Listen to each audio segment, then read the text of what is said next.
Hello, everyone, and welcome back. I'm Edwin Silie, and my team and I are helping families build legacy and wealth through real estate. In today's video, we're unpacking a hot topic that could shake up Florida real estate market. And of course, that's Governor Ron DeSantis' proposed plan to eliminate property taxes here in Florida. I'll break down what this proposal entails, the arguments from supporters and critics. I will also tell you how it might affect your family, first-time home buyers, and investors alike. My goal is to keep it simple, factual, and balanced. But unfortunately, it will be longer than my regular videos, so I hope that you stick around until the very end. So let's dive right into it.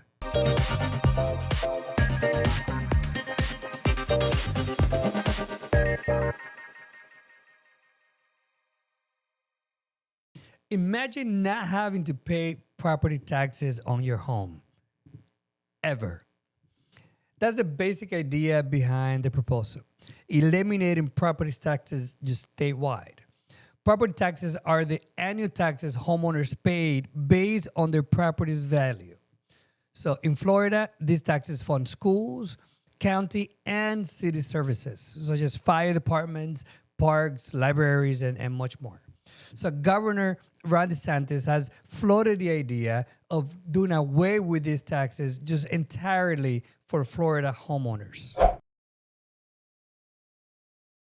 As of now, August 2025, there's no formal law or details about the plan. Nothing has been enacted. So the idea has been mentioned in political conversations and media, but it's not yet an official program. It's more of a bold vision that is being pitched to the public, to everyone. So still, it's creating a buzz. So it's worth understanding the potential impacts, essentially, if this becomes reality. Homeowners will pay zero in property taxes. That's money back into your pocket each year. But of course, we have to ask, how would Florida replace the lost revenue that could potentially pay for our kids' schools and our community services? The proposal suggests that Floridians might learn more and lean more on other revenue sources. For example, Florida can raise sales taxes or find budget cuts in order to compensate. We'll explore those trade-offs in a moment. But before we get into the pros and the cons, let's just summarize what this could mean in simple terms.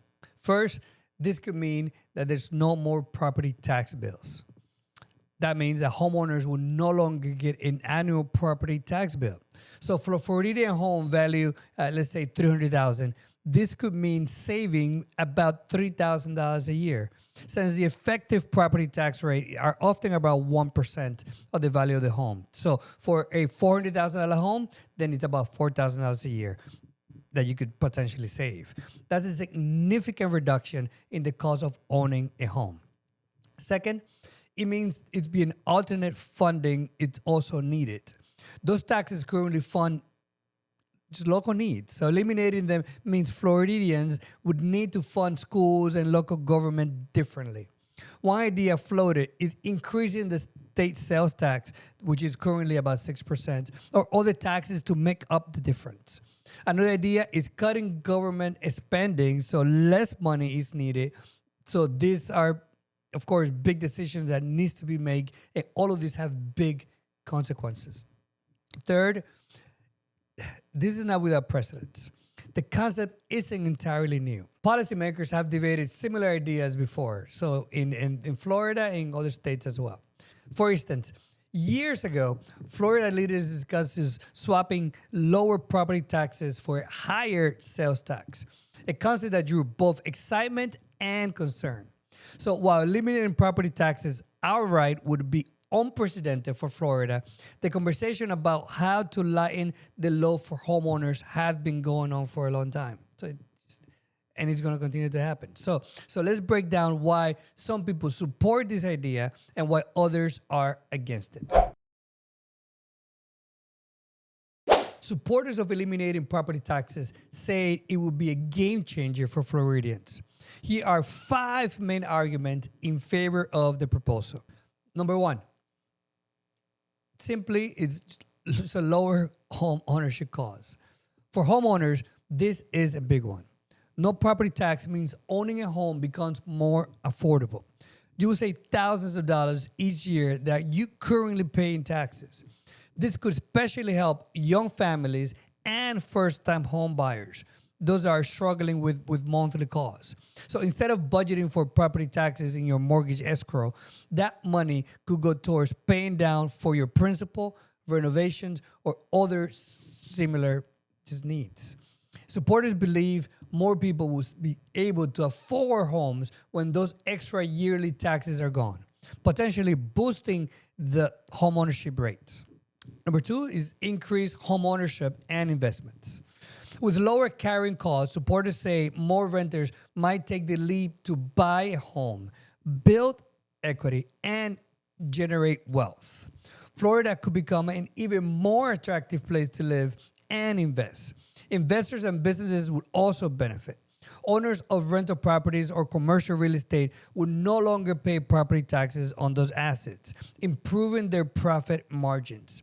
This might encourage more investment in Florida real estate from within the state and even from out-of-state buyers as well. So potentially spurring development and economic growth for Florida. The idea is that Florida would cement its reputation as a low-tax heaven.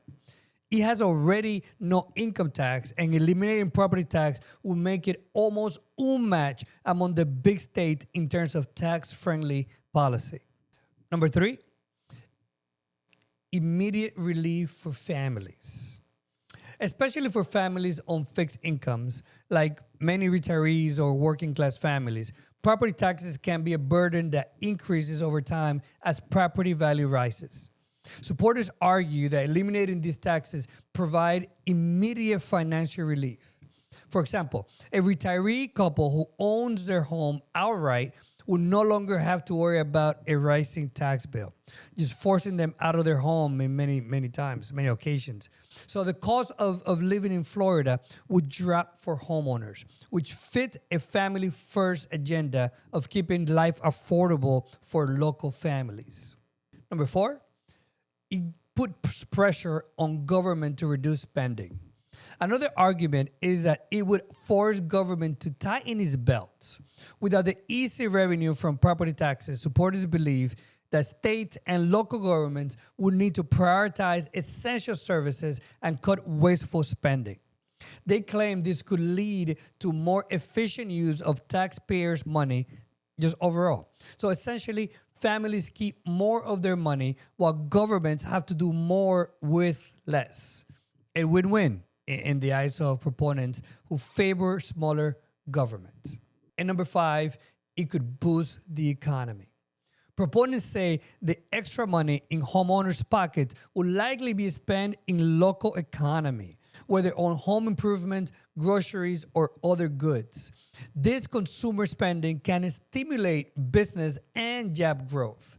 Some supporters also point out that tourists and visitors would shoulder more of the tax burden if Florida relied more on sales tax, as anyone who shops in Florida pays sales tax, not just residents. In that sense, they argue eliminating property taxes lets Florida residents benefit while some costs are shifted to tourists through sales tax on travel, dining, and shopping. So in summary, supporters see this proposal as a way to put money back into families' wallets, encourage more home ownership and investment, and potentially drive economic growth, all while holding up Florida's image as a low-tax, business-friendly state. So it's an attractive vision. A Florida where owning a home is easier and everyone keeps more of what they earn. On the other side of the debate, critics raise serious concerns about eliminating property taxes. They argue that the plan might sound good on paper, but could have harsh consequences in practice. Here are 6 key arguments against the proposal. 1, education funding is at risk. Perhaps the biggest concern is public schools.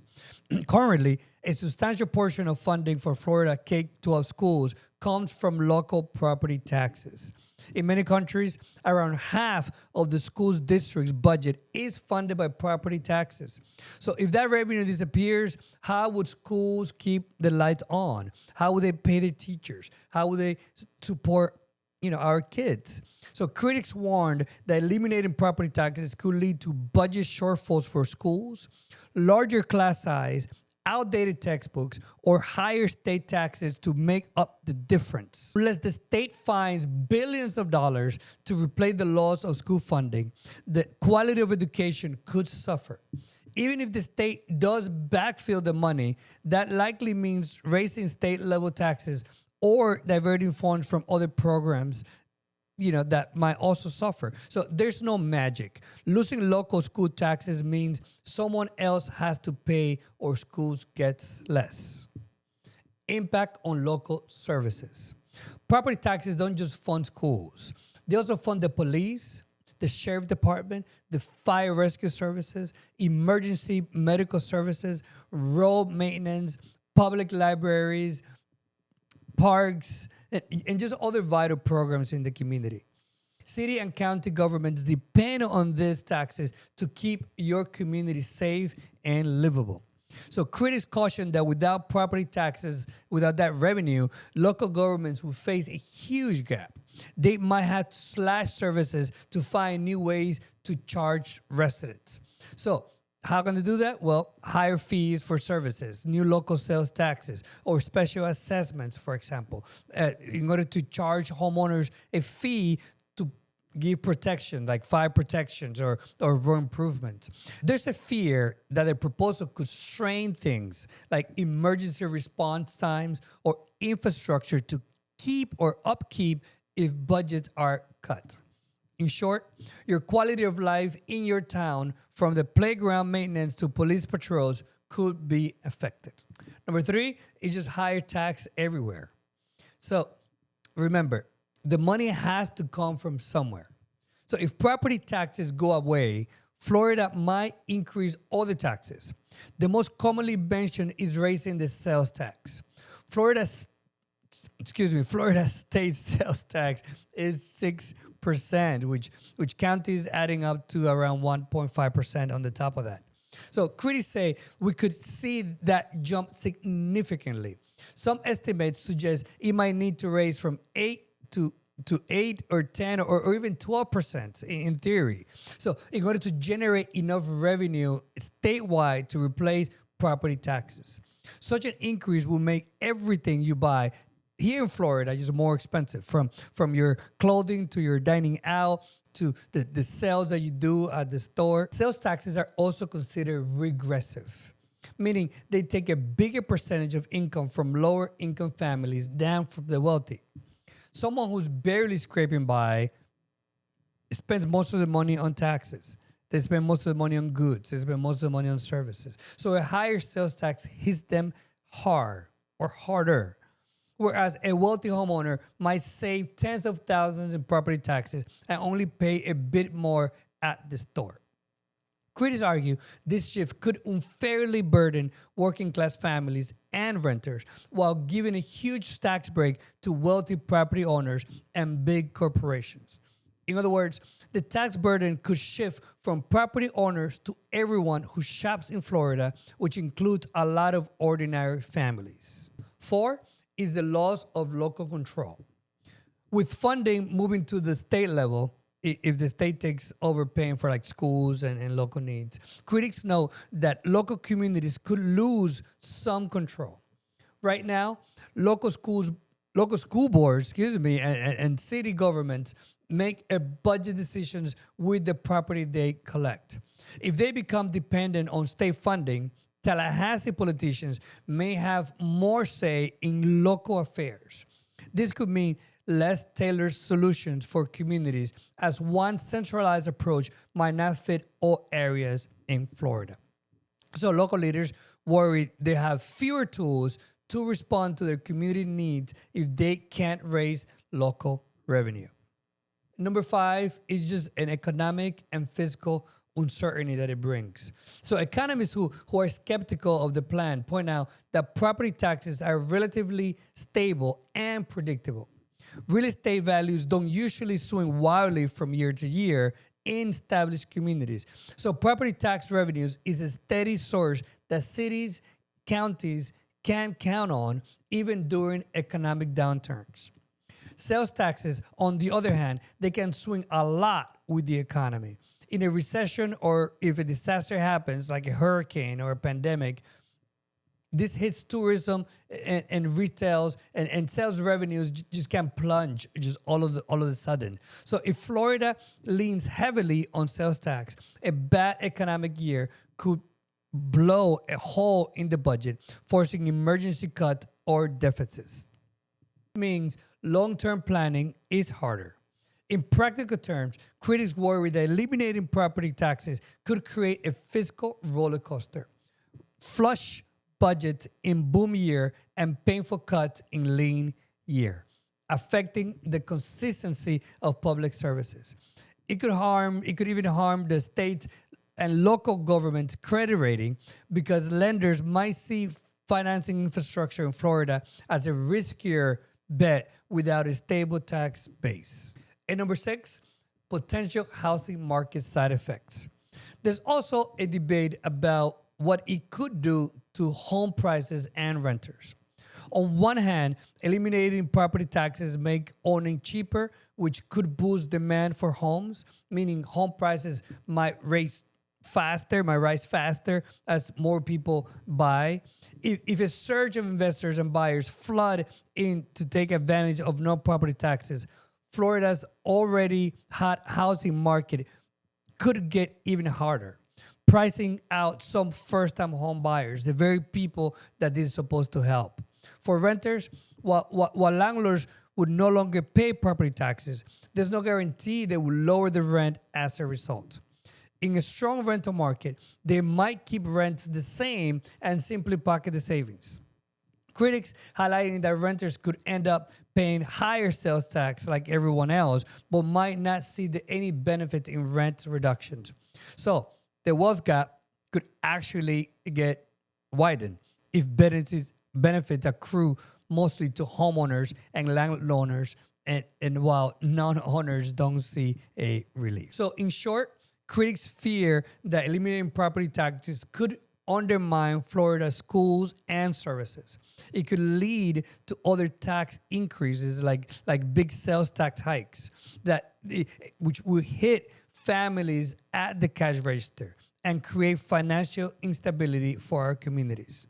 It's a classic case of there's no free lunch, right? So yes, homeowners save money directly, but the cost will be paid in other ways. They urge caution and careful planning before considering such a drastic change to the Florida's tax system. Let's bring this down to a real-world example so it's easier to visualize the impact. Suppose you own a home in Florida and it's valued at $400,000, which is around the median price in many areas for a family home in Florida. We'll compare what your property tax looks like now versus if it was eliminated. Under the current system, a $400,000 primary residence, you might owe roughly $4,000 per year in property taxes. This assumes an effective tax rate of 1%, which is close to Florida's average. How is that $4,000 used? Typically, it's split among several local needs. First, public schools. About 40% of your tax, or approximately $1,600, might go to the county school district. This helps pay teacher salaries, school maintenance, student transportation, etc., etc., etc. This is ensuring your kids have an educational resources. 2, it goes to also county services, so which is around 30 to 35%. Let's say roughly between $1,200 to $1,400 could fund county level services. Think of the sheriff's office, county roads, health services, and county parks. 3 is also City services. If you live inside city limits, a portion, perhaps about 20% or about $800, goes to city government for things like the city police or fire department, city parks, garbage collection, and local city hall operations. 4 is also special districts. The rest, about 5% or about $200, might go to special local entities. For example, water management districts, hospital districts, or libraries, depending on your area. These are often smaller line items on your tax bill that fund specific services. So currently, as a homeowner, you pay this $4,000 each year, and it's distributed to keep your local schools running, your streets safe, clean, and so on. So it's an expense that comes with owning a home, and you plan for it in your annual budget or your mortgage escrow. Now imagine DeSantis' plan is in effect and property taxes are gone. That same homeowner with the $400,000 house will go from paying $4,000 a year to zero in property taxes. Imagine the reaction. Wow, that'd be awesome. What a relief. That's saving $333 per month on your housing costs. Over 10 years, that's $40,000 you wouldn't be paying in taxes, which is substantial for any family. However, recall that those services funded by your tax still need money from somewhere. So in summary, you save $4,000 cash per year, but you might end up contributing that money in other forms. Say, if sales taxes goes up, every trip to the store costs more. It might not equal $4,000, but it will eat into some of those savings. Also, the value of that $4,000 in terms of economic services is something to consider. You're not paying it, but you might feel it in other ways if replacements around it aren't found. Like perhaps the local school has an extra fundraiser because their budget is tighter. So from a family budgeting perspective, though there's no doubt that eliminating is a direct savings you can see, whereas the trade-offs are indirect and spread out. Supporters focus on these visible savings, while critics focus on the invisible costs that could come back around.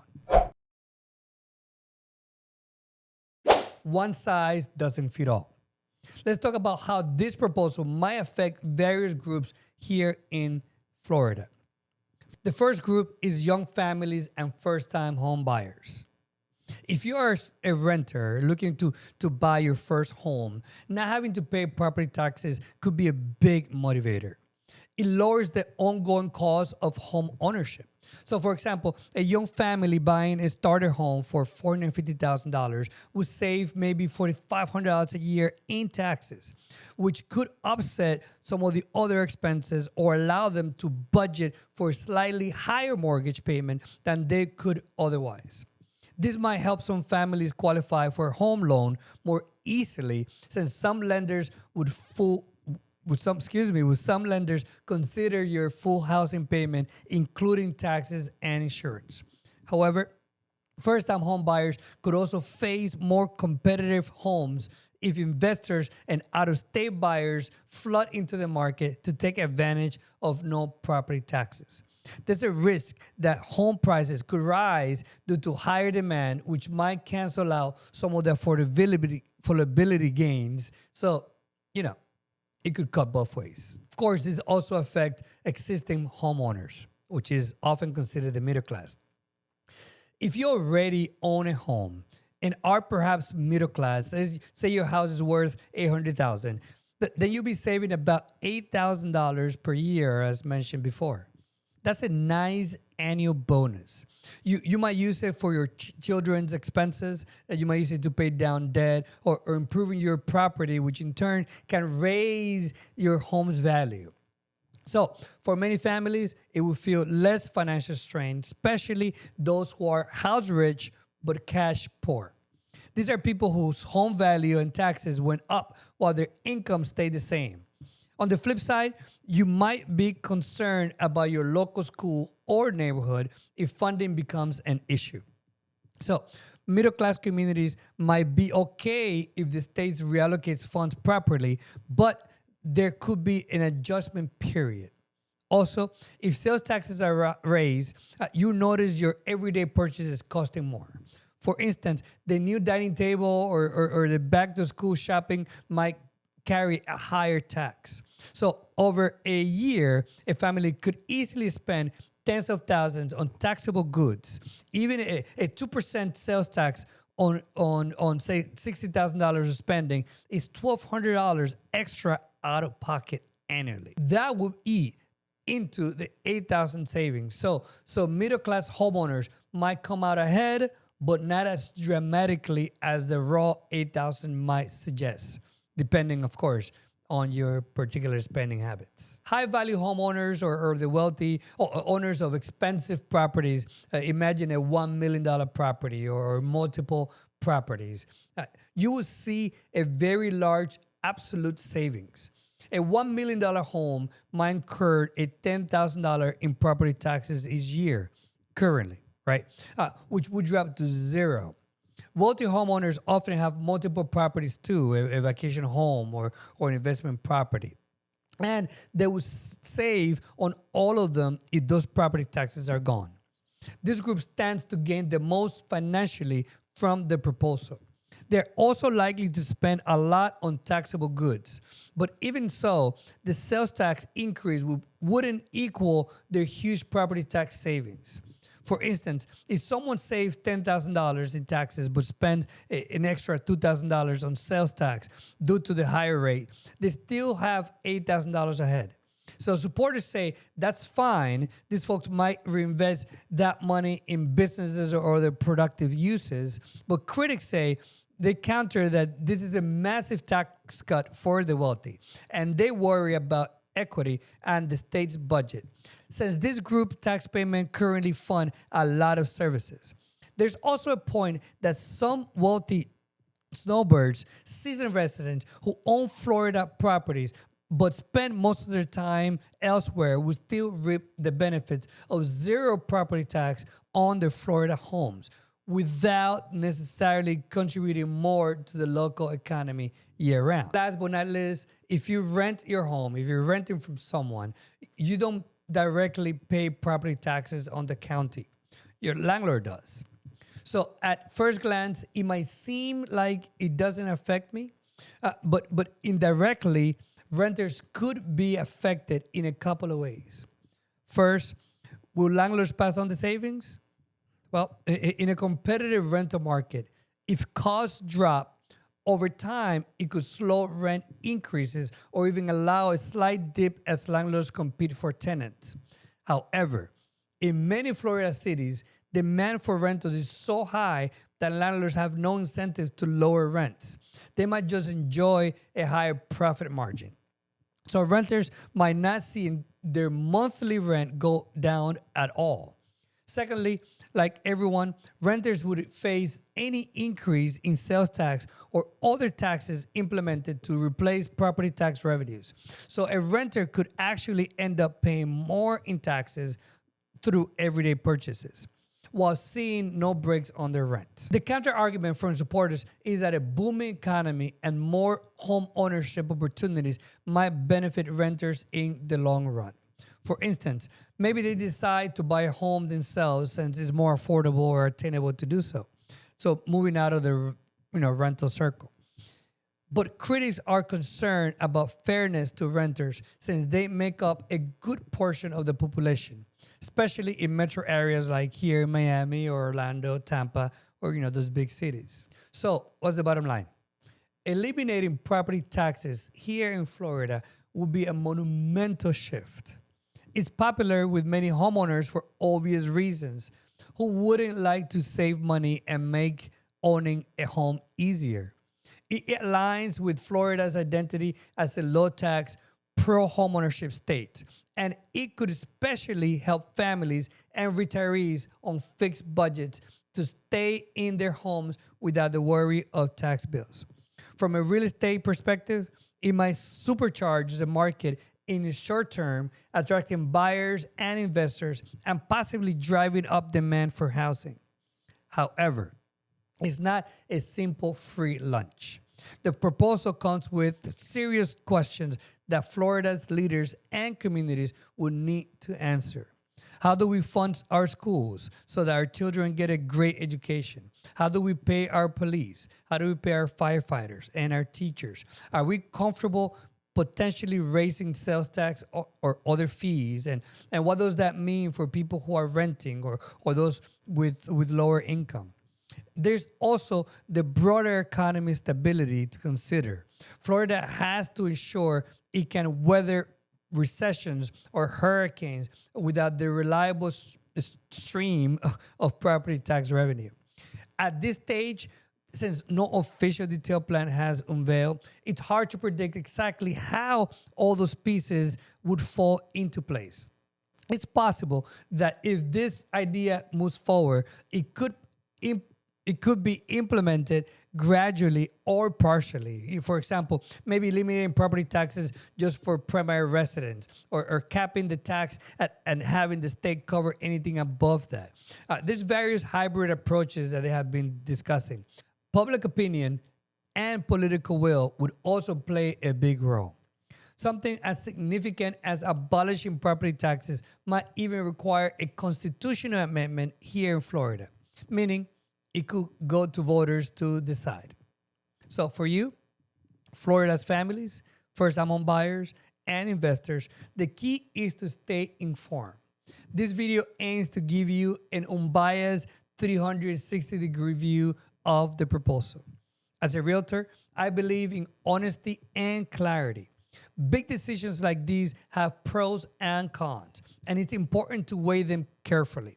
Whether you're dreaming of buying your first home, planning to invest in a rental property, or just concerned about your local schools, you now have a better picture of what eliminating property taxes could mean. Feel free to drop comments or questions below. How do you feel about this idea? Would the savings be worth the potential changes in other taxes or services? I'm curious to hear your thoughts and continue the conversation. Thank you so much. Thank you for watching. I know it's a much longer video that I'm used to doing, but I wanted to educate you at least in the conversation that is taking place today. So if you found this helpful, please give this a thumbs up and subscribe to the channel for more insights into real estate discussions. Remember, every transaction that we do is a mission. Remember, my mission is to help you build legacy one home at a time. And as always, God loves you, and so do I. Until next time, stay blessed, stay informed, and I'll see you on the next video. All of this, of course, because people matter. Bye-bye.